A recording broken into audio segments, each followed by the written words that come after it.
Hello, my name is Daniel Maienza, and I worked with my advisor, Dr. Reza Ahmadzadeh, on developing a Gridworld Baseline for artificial intelligence. Considering the details and purpose of this project, there is a generalizable grid environment which contains a border, occupiable cells, and obstacles or walls. This is termed as a Gridworld environment. There's an agent represented by a triangle, which has a random starting point on one of the occupiable cells in the grid. The agent can only make 4 actions: left, right, up, and down. The border of the grid and the obstacles cannot be crossed. The objective of the agent is to reach the goal, represented by a green square, by navigating the grid world in the shortest number of actions possible.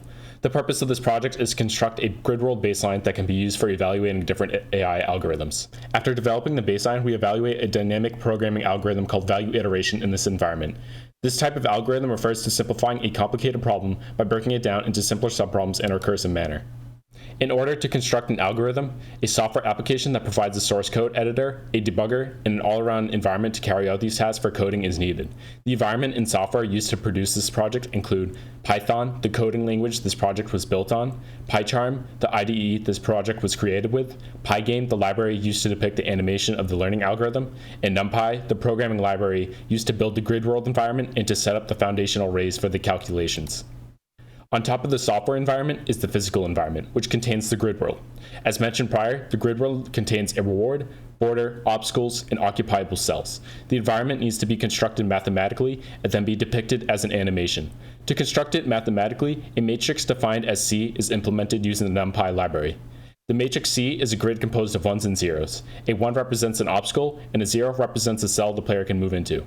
To animate the environment, the Pygame library's tools are used to display a screen showing the player, border, obstacles, reward, and the cells.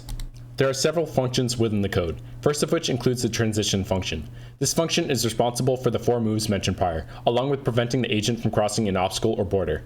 The policy function uses the value function to know what the best move is. The learning algorithm needs to know how valuable a move is, so a value function is implemented. The value function provides an estimate of each cell. The reward has a high value, while a cell has a negative value, and then propagates the value downward for each surrounding cell. The reward function is needed for the value function to operate, so a reward of 10 is given if the agent is on the same cell as the reward. If for every other cell it moves into, a reward of -1 is given. The animation function is a separate Python file that depicts the algorithm by taking the state of the player and portraying it onto the grid world screen. To summarize the actual learning algorithm, the value function iteratively finds which move for each state on the occupiable grid will result in the highest reward. This essentially builds a path for the agent and to the reward in the shortest number of moves. To show the final results of the project, the learning algorithm is compared with a random agent through animation to show the disparity in the number of moves it takes for each agent to reach the goal.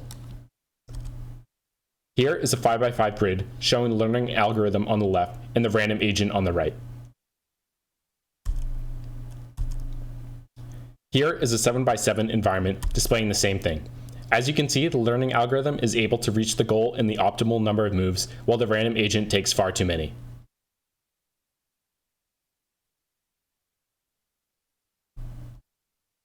Thank you.